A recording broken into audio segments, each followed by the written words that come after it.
নমস্কার বন্ধুরা, বাংলার ইনভেস্টর ইউটিউব চ্যানেলে আপনাদের সকলকে স্বাগত জানাই। চ্যানেলে প্রথমবার এসে থাকলে চ্যানেলটা অবশ্যই সাবস্ক্রাইব করে রাখবেন এবং তার সঙ্গে সঙ্গে পাশে থাকা বেল আইকনটা টিপে অল অবশ্যই সিলেক্ট করে রাখবেন। প্রথমেই চলুন নিফটি ফিফটি কিরকম পারফর্ম করেছে সেটা একটু দেখে নিই। দেখতেই পাচ্ছেন মার্কেট বন্ধের কিছু আগে পর্যন্ত এই যে নিফটি ফিফটি সেটা একটা কনসলিডেশন মোডে চলছিল এবং তারপর মার্কেট বন্ধ হওয়ার কিছুক্ষণ আগে থেকে একটা প্রেসার লক্ষ্য করা গেছে এবং তারপরে একটা সাত পতন লক্ষ্য করা গেছে। এবং যদি টোটাল দেখেন তাহলে আজকের দিনে 0.47% পড়ে বন্ধ হয়েছে। তো আজকের দিনে মার্কেট শেষের দিকে এই হঠাৎ পতন কেন দেখালো? কারণ আজকে এই নিফটি ফিফটি এর এক্সপায়ারি ছিল, তো সেই কারণেই যারা এই নিফটি ফিফটিতে পজিশন বানিয়ে রেখেছিল তাদের সেই পজিশন সেটা খালি করতে হয়েছে। তো সেই কারণেই নিফটি ফিফটি শেষের দিকে এরকম ভাবে পড়েছে। এবং নিফটি ফিফটির সঙ্গে বাকি যে ইন্ডাইসেস গুলো আছে সেগুলো যদি দেখি, নিফটি নেক্সট ফিফটি এটা 0.23% পড়েছে, নিফটি ব্যাংক এটা পড়েছে 0.45%, ফাইন্যান্সিয়াল সার্ভিসেস এটা 0.27% পড়েছে এবং মিড ক্যাপ সিলেক্ট এটা পড়েছে 0.61%। এরপরে যে আরো ব্রড মার্কেট ইন্ডাইসেস গুলো রয়েছে সেইগুলো একটু দেখে নেবো। নিফটি 100, 200, 500 এইগুলো দেখতে পাচ্ছেন প্রায় 0.40% এর কাছাকাছি পড়েছে। মিড ক্যাপও পড়েছে, মিড ক্যাপ 50 0.46% পড়েছে এবং মিড ক্যাপ 100 এটা 0.30% পড়েছে। এরপর যদি স্মল ক্যাপ দেখি, স্মল ক্যাপেও দেখতে পাচ্ছেন একটা পতন লক্ষ্য করা গেছে।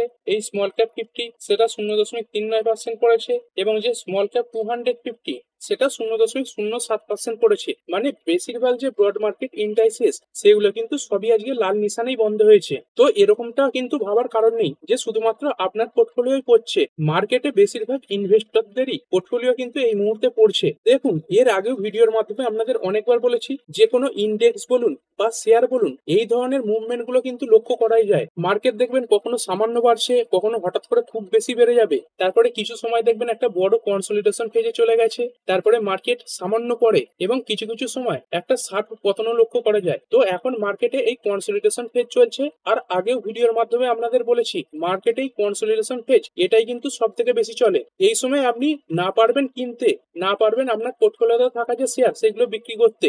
দেখুন, মার্কেট যখন উপর দিকে যায় তখন তো সবাই এনজয় করে এবং মার্কেট যদি হঠাৎ করে নিচের দিকেও পড়ে তখনও কিন্তু অনেকে কেনার সুযোগ পায়। কিন্তু এই কনসলিডেশন ফেজ এইখানে কিন্তু কিছু করার থাকে না, শুধুমাত্র আপনার পোর্টফোলিওকে কিছুটা বাড়তে দেখবেন, কিছুটা পড়তে দেখবেন, এভাবেই কিন্তু চলবে। এবং যদি দেখেন এই নিফটি ফিফটি এটা এক বছরে মাত্র 4.24% রিটার্ন তৈরি করে দিয়েছে, যেখানে এরকম বড় বড় ইন্ডেক্স গুলো অ্যাভারেজ 11 থেকে 12% রিটার্ন এমনি তৈরি করে দেয়। দেখুন, মার্কেট কিন্তু সবসময় এভাবে চলবে না, মার্কেট তার যে অ্যাভারেজ সেটা কিন্তু বজায় রাখবেই। যে কোনো বড় বড় এই ইন্ডাইসেস যেমন ধরুন এই নিফটি ফিফটি, বিএসসি সেন্সেক্স এইগুলো 5 বছরে 100% রিটার্ন অ্যাপ্রক্স দিয়েই দেয়। তো এখন যে দেখছেন এই নিফটি ফিফটি এটা 4.24% এক বছরে বেড়েছে, তো এমন হতে পারে আগামী এক বছরে এটা 25-30% বেড়ে গেল, বা এমনও হতে পারে যে 4 বছর ধরে এই নিফটি ফিফটি একই রেঞ্জে ঘোরাফেরা করবে এবং শেষ এক বছরে 100% রিটার্ন তৈরি করে দেবে। এরকম কিন্তু আগেও হয়েছে। তো এই জিনিসগুলোকে মাথায় রেখেই সবসময় কিন্তু লং টার্মের যে দৃষ্টিভঙ্গি সেটা নিয়েই ইনভেস্ট করতে হয়। এবং সব থেকে ভালো যে ব্যাপারটা সেটা হচ্ছে আপনি যদি এই যে চার্ট প্যাটার্ন এটা মনে রাখেন। দেখুন, এই মার্কেটে যখন দেখবেন একটা বুল রান দেখা যায় তখনই কিন্তু এই যে ছোটখাটো রিটেল ইনভেস্টররা বেশি বেশি করে ইনভেস্ট করতে থাকে, আর সেখানে এই স্মার্ট ইনভেস্টররা এরা কিন্তু নিচের দিকেই বেশি ইনভেস্ট করে। কারণ দেখুন, এই টপ লেভেলে ইনভেস্ট করে সেরকম কিন্তু রিটার্ন তৈরি করা যায় না। এই রিটার্ন তৈরি হয় আপনি যখন এই বটম লেভেলে শেয়ার কিনতে পারেন, কারণ এইখান থেকেই একটা বড় জাম্প দেখা যায়। এরপরে যদি এফআইআই এবং ডিআইআই এদের যেটা দেখি, এইখানে ডিআই ভারতীয় মার্কেটে দিনের পর দিন সাপোর্ট করেই যাচ্ছে, সেখানে কিন্তু এই এফআইআই এদের তরফ থেকে সেরকম সাপোর্ট আসছে না। এর আগের দিনও দেখতে পেয়েছেন এই এফআইআই এরা মাত্র 77 কোটি টাকা শেয়ার কিনেছে এবং সেখানে ডিআইআই এরা 920 কোটি টাকা শেয়ার কিনেছে। এবং যদি এফআইআই দেখেন, এর এই গত কয়েকদিনে কিন্তু বড় ধরনের শেয়ার বিক্রি করেছে এবং এর আগের দিনেই দেখিয়েছিলাম এই গত 4 মাসে এফআইআই অল্প অল্প করে কিনলেও তার আগের 6 মাসে বড় বড় পরিমাণে কিন্তু সেল করেছে।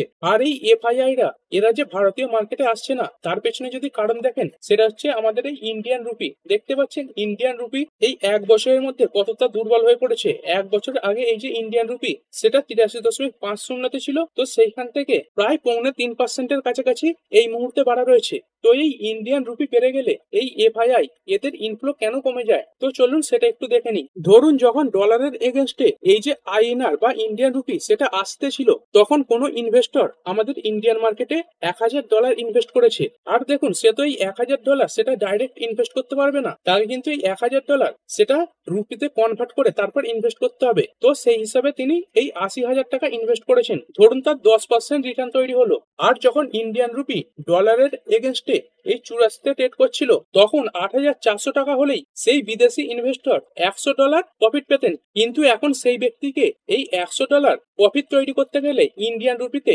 8,600 টাকা প্রফিট তৈরি করতে হবে। তার মানে দেখতে পাচ্ছেন এই $100 এই যে ডিফারেন্স সেটা 200 টাকার মতো বেড়ে যাচ্ছে। মানে যখন এই রুপি ডলারের এগেনস্টে 84 ট্রেড করছিল, তখন এই বিদেশি ইনভেস্টরদের যতটা লাভ হচ্ছিল, এখন এই 86 কাছাকাছি ট্রেড করায় এই যে ফরেন ইনভেস্টর তাদের কিন্তু অতটা লাভ হচ্ছে না, বা লাভের যে পরিমাণ সেটা কমে যাচ্ছে। আর এই ব্যাপারটাকে মাথায় রেখেই এই যে ফরেনদের ইনভেস্টমেন্ট সেটাও কিন্তু ভারতীয় মার্কেটে কমছে। এছাড়াও যদি কথা বলি, এই ইন্ডিয়া এবং ইউএস এদের যে ট্রেড ডিল সেটা কিন্তু ঝুলে রয়েছে। পরশু দিনই কভার করেছিলাম এই ইউএস 14টা দেশের উপর এই যে ট্যারিফ সেটা ঘোষণা করে দিয়েছেন, কার উপর কত পার্সেন্ট ট্যারিফ বসবে। এবং যদি দেখেন গতকাল আরো 7 থেকে 8খানা দেশের উপর এই যে ট্যারিফ সেটা ঘোষণা হয়েছে। তবে ইন্ডিয়ার সঙ্গে এই যে ট্রেড ডিল সেটা কিন্তু এখনো কমপ্লিট হয়নি। এখানে দেখতেই পাচ্ছেন এইটা রিপোর্টের মাধ্যমে বেরিয়েছে।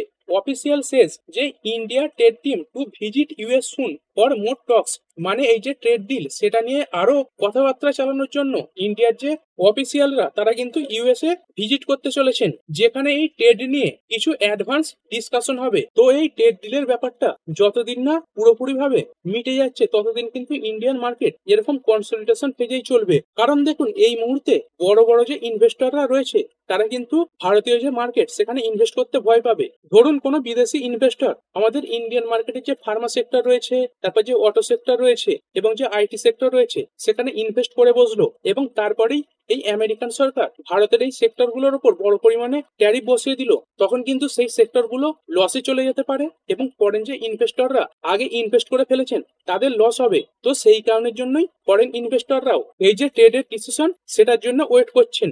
আর বর্তমানে ইন্ডিয়ান মার্কেটের এই যে কনসলিডেশন সেটা কিন্তু এই গ্লোবাল মার্কেটে দেখা যাচ্ছে না। গ্লোবাল মার্কেট ভালোই পারফর্ম করছে। এই ডাউ জোন্স দেখতে পাচ্ছেন এর আগের দিন 0.5%-এর কাছাকাছি বেড়েছে। তারপর যদি দেখেন নাসডাক কম্পোজিট এটা 1%-এর কাছাকাছি বেড়েছে।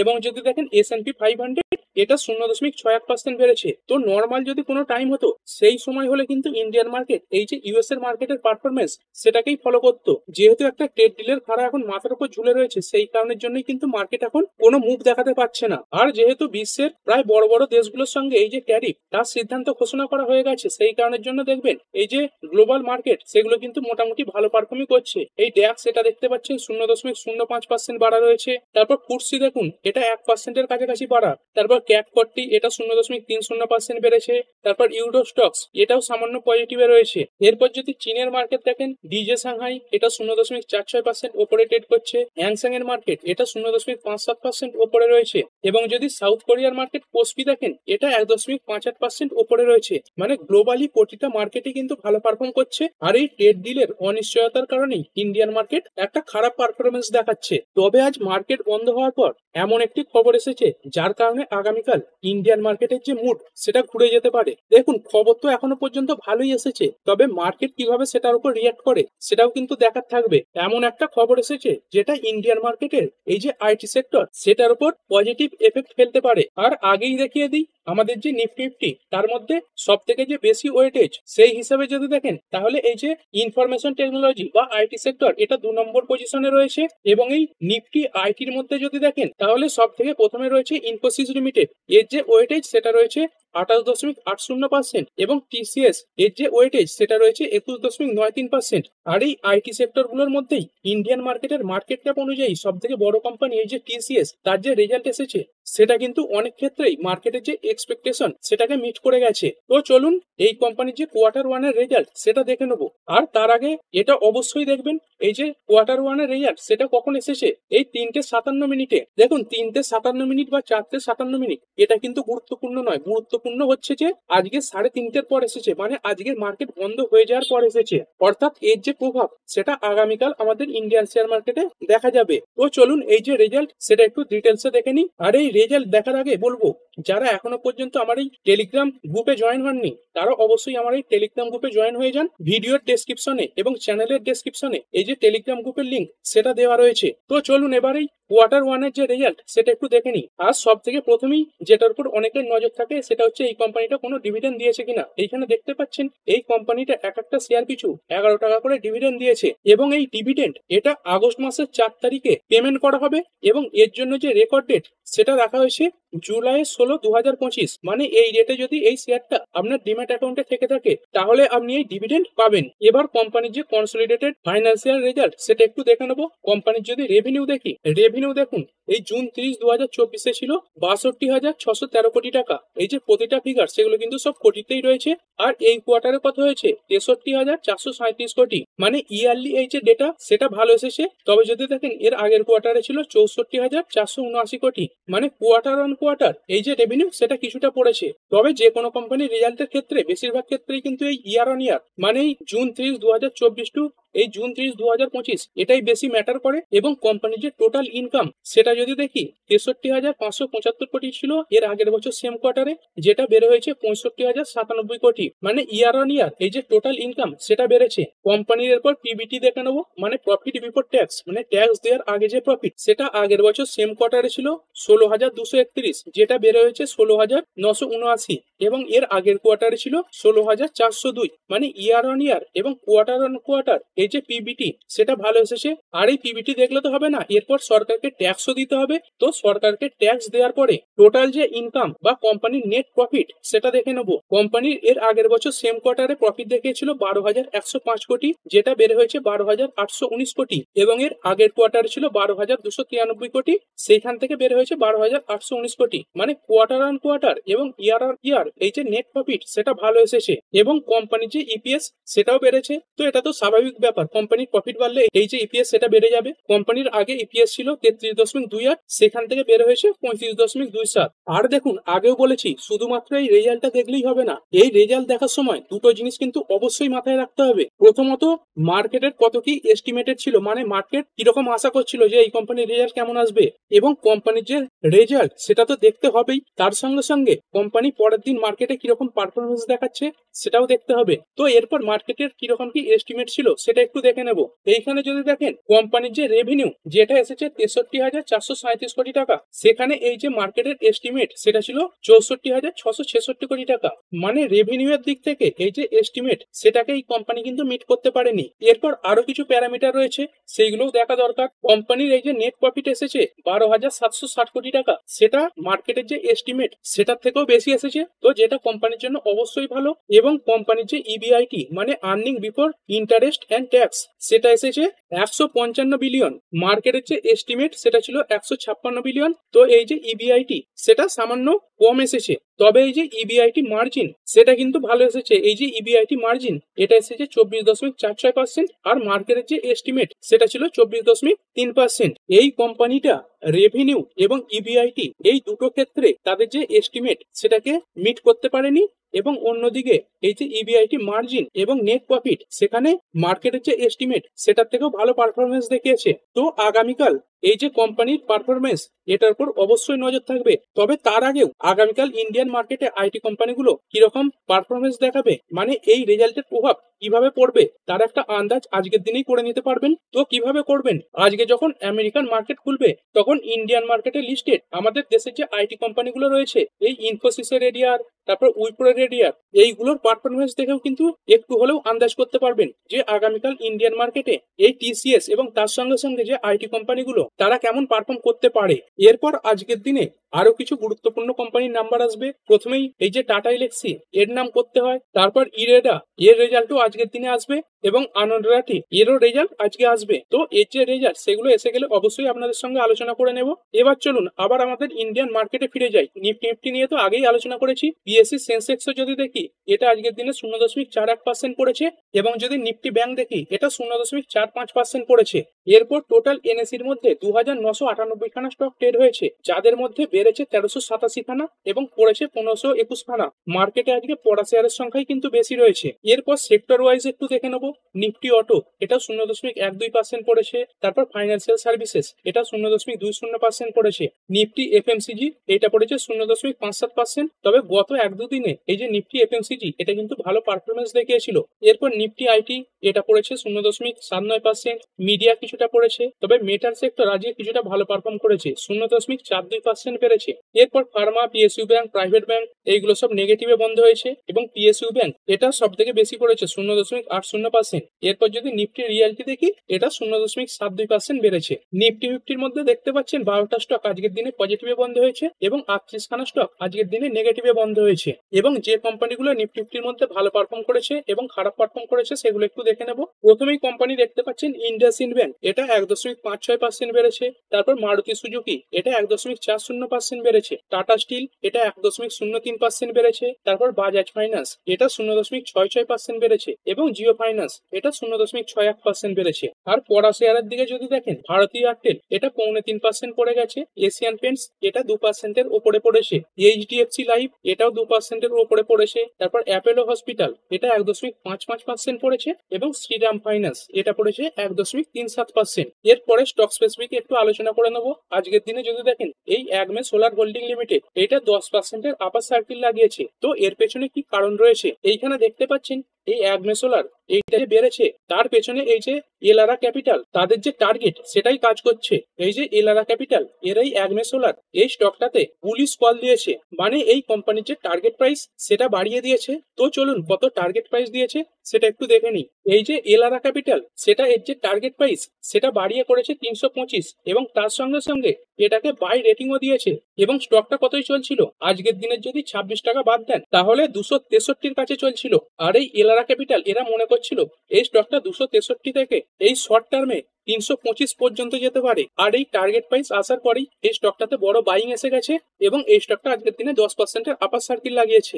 এরপরে কির্লোস্কার অয়েল ইঞ্জিনস লিমিটেড এই স্টকটা আজকের দিনে 9%-এর উপরে বেড়েছে। তবে যদি দেখেন কারেন্টলি কিন্তু এই স্টকটাতে সেরকম কোনো খবর নেই। তবে কিছুদিন আগে একটি বড় ব্রোকার এই স্টকটাতে আপার সাইডে টার্গেট দিয়েছিল।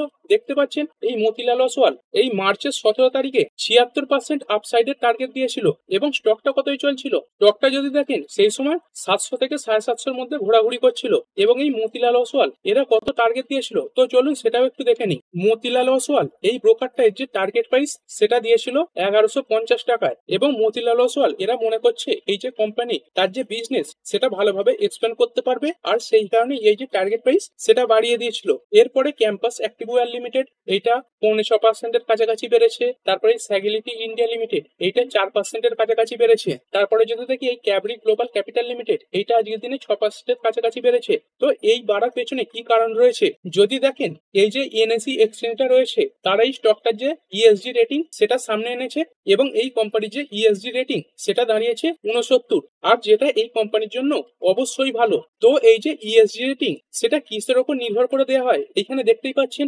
এনভায়রনমেন্টাল পিলার স্কোর, মানে এই কোম্পানিটা তাদের প্রোডাক্ট তৈরি করার ক্ষেত্রে কতটা পরিমাণে এই পরিবেশের কথা চিন্তা ভাবনা করে বা এদের ফ্যাক্টরি থেকে কিরকম পরিমাণে দূষণ নির্গত হয় সেই হিসাব করে কিন্তু এই এনভায়রনমেন্টাল পিলার স্কোর দেওয়া হয়। তারপরে যদি দেখেন এই যে সোশ্যাল পিলার স্কোর এইটা কি হিসেবে দেওয়া হয় এই কোম্পানিটা তার যে এমপ্লয়ি তাদের সঙ্গে কিরকম ট্রিটমেন্ট করছে বা তাদের যে দাবি দেওয়া সেটা ঠিক মতো মানছে কিনা সেই জিনিসগুলো মাথায় রেখে এই যে সোশ্যাল পিলার স্কোর সেটা দেওয়া হয়। তারপরে যদি দেখেন এই গভর্নেন্স পিলার স্কোর এইটা কিসের উপর নির্ভর করে দেওয়া হয় কোম্পানির যে বোর্ড মেম্বাররা রয়েছে তারা সবকিছু নিয়ম মেনে চলছে কিনা এই জিনিসগুলো দেখে এই যে গভর্নেন্স পিলার স্কোর সেটা দেওয়া হয়। সেখানে দেখতে পাচ্ছেন এই কোম্পানিটা সব দিক থেকে কিন্তু একটা অ্যাভারেজ ভালো পারফরমেন্স দেখিয়েছে। এই যে এনভায়রনমেন্টাল পিলার স্কোর সেখানে 100-র মধ্যে 63 রেটিং পেয়েছে এবং সোশ্যাল পিলার স্কোর এর মধ্যে 65 রেটিং পেয়েছে এবং গভর্নেন্স পিলার স্কোর এর মধ্যে 79 রেটিং পেয়েছে এবং অ্যাভারেজ যদি দেখেন তাহলে 69-এর রেটিং পেয়েছে।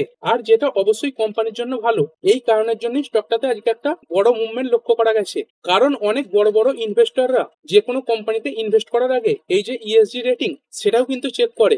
এরপরে যদি দেখেন এই যে অ্যাসেট ম্যানেজমেন্ট কোম্পানিগুলো বা এএমসি কোম্পানিগুলো এইগুলো আজকের দিনে মার্কেটে ভালো পারফর্ম করেছে। এই যে ইউটিআই এএমসি এটা 4.5%-এর কাছাকাছি বেড়েছে। তারপরে এইচডিএফসি এএমসি এটা বেড়েছে 1.15%। এবং যদি দেখেন এই নাম ইন্ডিয়া বা Nippon life India asset management limited এটা 1.80% বেড়েছে। তো এর পেছনে কি কারণ রয়েছে হয়েছে, এর আগের দিনই কভার করেছিলাম। এই যে সিপের ডেটা বা অ্যাম্পির ডেটা, সেটা কিন্তু খুবই ভালো এসেছে। এইখানে দেখতেই পাচ্ছেন এই UTI MC, HDFC, Nippon rally up to 6% after June amphi data. এছাড়াও যদি দেখেন এদের একটা কম্পিটিটর এই আইসিআইসিআই প্রুডেন্সিয়াল, এরা তাদের যে আইপিও সেটা মার্কেটে নিয়ে আসতে চলেছে। আর কোনো কোম্পানির কম্পিটিটররা যখন মার্কেটে আইপিও নিয়ে আসে তখন কিন্তু তাদের যে ভ্যালুয়েশন সেটা আনলক হয়ে যায়। সেই কারণের জন্য এই স্টকগুলোতে একটা র্যালি দেখা যাচ্ছে। এরপরে জেবিএম অটো, এটা 1.62% বেড়েছে। এবং যদি দেখেন ওলেক্ট্রা গ্রিনটেক, এটা 3.26% বেড়েছে। তো এই দুটো কোম্পানি কোন সেক্টরে কাজ করে থাকে?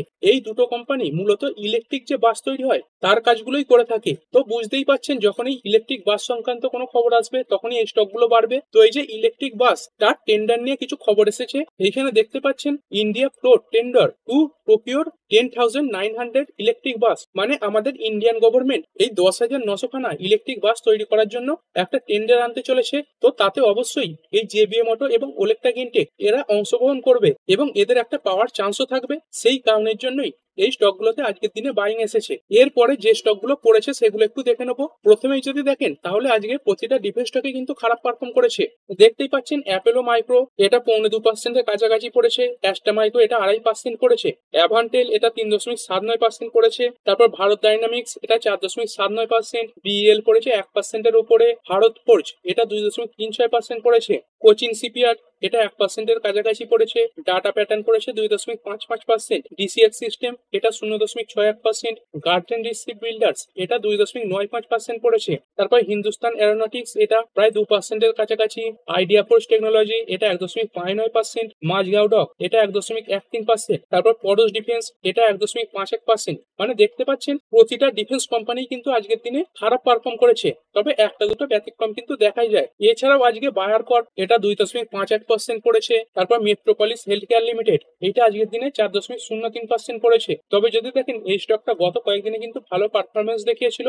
আজকের দিনে পতনটাকে ধরেও যদি দেখেন তাহলে 13.38% এই 5 দিনে রিটার্ন তৈরি করেও দিয়েছে। তো সেই কারণের জন্য কিছুটা প্রফিট বুকিং এসেছে। এরপর টিআই ইন্ডাস্ট্রিজ লিমিটেড, এটা 3%-এর কাছাকাছি পড়েছে। এবং যদি দেখেন এই যে নবীন ফ্লোরিন ইন্টারন্যাশনাল লিমিটেড, এইটা আজকের দিনে 2.17% বেড়েছে। আর এই নবীন ফ্লোরিন যদি দেখেন এটা কিন্তু গত 4-5 দিনে একটা ভালো পারফরমেন্স দেখিয়েছে। তো দেখুন এই কোম্পানিটা যে ভালো পারফরমেন্স দেখিয়েছে এর পেছনে কিন্তু কোনো বিজনেস আপডেট ছিল না। এই কোম্পানিটা তার যে কিউআইপি এনেছিল সেই কারণের জন্য এই স্টকটা বেড়েছিল। এছাড়াও এই ফোর্টিস হেলথ কেয়ার লিমিটেড, এটা 1.53% পড়েছে। এর পরের ভিডিওতে আরো যে কোম্পানিগুলোর কোয়ার্টার 1-এর রেজাল্ট আসবে এবং স্টক স্পেসিফিক যে আরো খবর আসবে সেগুলোর উপর ডিসকাশন করা হবে। তো ঠিক আছে বন্ধুরা, আশা করছি ভিডিওটা আপনাদের ভালো লেগেছে। আপনি চাইলে এটাকে লাইক এবং শেয়ার করতে পারেন। আর শেয়ার মার্কেট সংক্রান্ত ডেইলি নিউজ আপডেট পেতে চ্যানেলটা সাবস্ক্রাইব করে রাখবেন এবং পাশে থাকা বেল আইকনটি টিপে অল অবশ্যই সিলেক্ট করে রাখবেন, যাতে পরবর্তী ভিডিওর নোটিফিকেশন আপনার কাছে সময় মতো পৌঁছে যায়। আর হ্যাঁ, ভিডিওটি শুধুমাত্র ইনফরমেশন এবং এডুকেশনাল পারপাসের জন্য বানানো হয়েছে। আমি সেবি রেজিস্টার্ড নই, তাই কোনো প্রকার শেয়ারে কোনো প্রকার বাই, সেল, হোল্ড বা অ্যাভারেজ করার কোনো সিদ্ধান্ত নেওয়ার আগে আপনার যে ফাইন্যান্সিয়াল অ্যাডভাইজার আছে তার সঙ্গে অবশ্যই আলোচনা করবেন। দেখা হচ্ছে পরের ভিডিওতে। ধন্যবাদ।